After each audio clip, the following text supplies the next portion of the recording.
নমস্কার বন্ধুরা, কেমন আছেন আপনারা? আমি জানি আপনারা সবাই খুব ভালো আছেন, আর আমরাও কিন্তু বেশ ভালো আছি। আজকে নিয়ে চলে এসেছি দারুণ আরেকটা নতুন রেসিপি। যদিও নতুন বলা যায় না, এটা সিজনেবল। আপনারা একদম ঠিকই ধরেছেন, সেটা হচ্ছে এঁচোড়। আর আজকে আমরা যে রেসিপিটা করব সেটা হচ্ছে এঁচোড়ের রসা। চলুন তাহলে শুরু করা যাক। প্রথমেই আমরা এঁচোড়টাকে পিস পিস করে কেটে নিয়ে সেটা প্রেসার কুকারে ভালো করে কিন্তু সেদ্ধ করে নিয়েছি। তারপরেই গরম তেলে আলুগুলোকে ছেড়ে দেওয়া হলো। আলুগুলোকে একটু ভালো করে ফ্রাই করে নিতে হবে, কারণ রসার মধ্যে আলু দিলে খারাপ লাগে না। আর এঁচোড়টা শুধু তো মুখে ভালো লাগবে না, আলু পড়লে দারুণ লাগে। দেখুন আমাদের আলু ভাজা শুরু হয়ে গেছে। আলুর মধ্যে চলে এলো অল্প হলুদ আর অল্প নুন। তারপরেই নেড়ে চেড়ে আলুটাকে ভালো করে ভেজে নিতে হবে।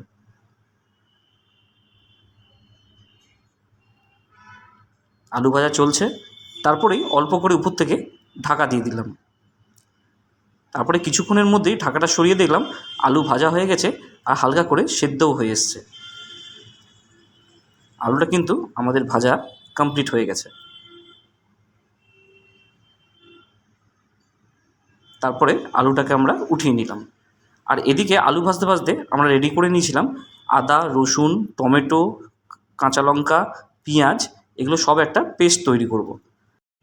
পেস্টটা আমরা রেডি করে নিয়েছিলাম। তারপরে গরম তেলের মধ্যে গোটা গরম মশলা আর তেজপাতা দিয়ে দিলাম। আর তারপরেই যে পেস্টটা রেডি করেছিলাম সেই পেস্টটা এই গরম তেলের মধ্যে অ্যাড করে দেওয়া হলো।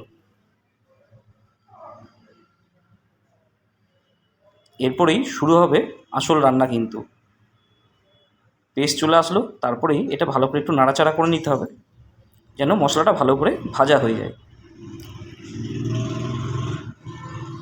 মশলাটা দেখুন মোটামুটি হালকা ভাজা হয়ে এসছে। এরপরে আমরা এর মধ্যে অ্যাড করলাম হলুদ, তারপরে দিয়ে দিয়েছিলাম আমরা জিরে গুঁড়ো। তারপরেই অ্যাড করা হয়েছিল আরেকটা জিনিস, সেটা হচ্ছে ধনে গুঁড়ো। আর ধনে, জিরে, হলুদ ছাড়া তো কোনো রান্নাটা হয় বলুন দেখি? চলে এলো আমাদের ধনে গুঁড়ো।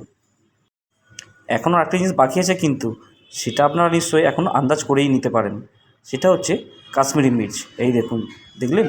এটা তো আমার বইয়ের আবার ফেভারিট, এটা তো আপনারা এতদিন জেনেই গেছেন। তারপরে সব মশলাগুলোকে একসাথে ভালো করে মিশিয়ে তার মধ্যে অল্প নুন দিয়ে হালকা একটু জল দিয়ে দেওয়া হলো, যেন মশলাটা পুরোপুরিভাবে ভালো করে তৈরি হয়ে যায়, যেন পুড়ে না যায়। দেখুন মশলাটা কিন্তু আমাদের রেডি হয়ে আসছে এবং রঙটাও কিন্তু বেশ ভালো হয়েছে। মশলা থেকে অলরেডি তেলটা কিন্তু ছেড়ে দিয়েছে। এরপরেই আমরা সেদ্ধ করা এঁচোড় আর ভাজা আলুটা একসাথে অ্যাড করে দিলাম। এরপরে মশলার সাথে এটা খুব ভালো করে মিশিয়ে নিতে হবে, আর দুটোই একসাথে ভালো করে কিন্তু কষাও হয়ে যাবে। এঁচোড় করতে খুব একটা সময় লাগে না, এঁচোড়টা ছাড়াতে আর সেদ্ধ করতেই যেটুকু সময় লাগে। কিন্তু এই এঁচোড় যদি ভালো করে বানানো যায়, মাংস থেকে কিন্তু কোনো অংশে কম হয় না। সবারই কিন্তু একটা ভুল ধারণা আছে যে এঁচোড় সেদ্ধ হয় না, সেটারও কিন্তু কিছু প্রসেস আছে। সেটা নয় আমরা পরে কোনো একদিন ডিসকাস করব। দেখুন আমাদের কষানো কিন্তু প্রায় কমপ্লিট হয়ে এসছে। আস্তে আস্তে কষতে কষতে জলটাও দেখুন কীরকম শুকনো হয়ে গেছে। অ্যাকচুয়ালি আমরা আজকে তো এটা এঁচোড়ের রসা বানাচ্ছি, সেজন্য এটা ঝোল করব না, এটা কিন্তু মাখো মাখো ব্যাপারটা কিন্তু থাকবে।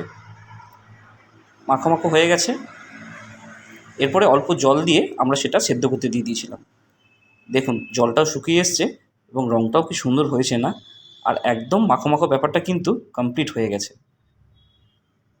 খুব ভালো কিন্তু একটা গন্ধও ছাড়ছিল, আর দেখতে কিন্তু দারুণ হয়েছে। আর এঁচোড়গুলো খুব ভালো সেদ্ধও কিন্তু হয়েছিল। এটা নয় যে দেখে মনে হচ্ছে গোটা গোটা, কিন্তু খুব ভালো সেদ্ধ হয়েছিল। তারপর উপর থেকে অল্প একটু শাহি গরম মশলা। ব্যাস, আর কি, এঁচোড়ের রসা ফুল কমপ্লিট। আর এই এঁচোড় বানাতে তেমন কোনো সময়ই লাগে না। এইভাবে বানিয়ে দেখুন, দারুণ লাগবে। আর গরম গরম ভাতের সাথে সার্ভ করুন, অসাধারণ একটা অনুভূতি আসবে। এঁচোড় কিন্তু সত্যিই সিজনে সবসময় পাওয়া যায় না, কিন্তু যখন পাওয়া যায় তখন কিন্তু এইভাবে বানিয়ে পড়ে মনের আনন্দটাকে ভালোভাবে মিটিয়ে নেওয়া যায়। ধন্যবাদ।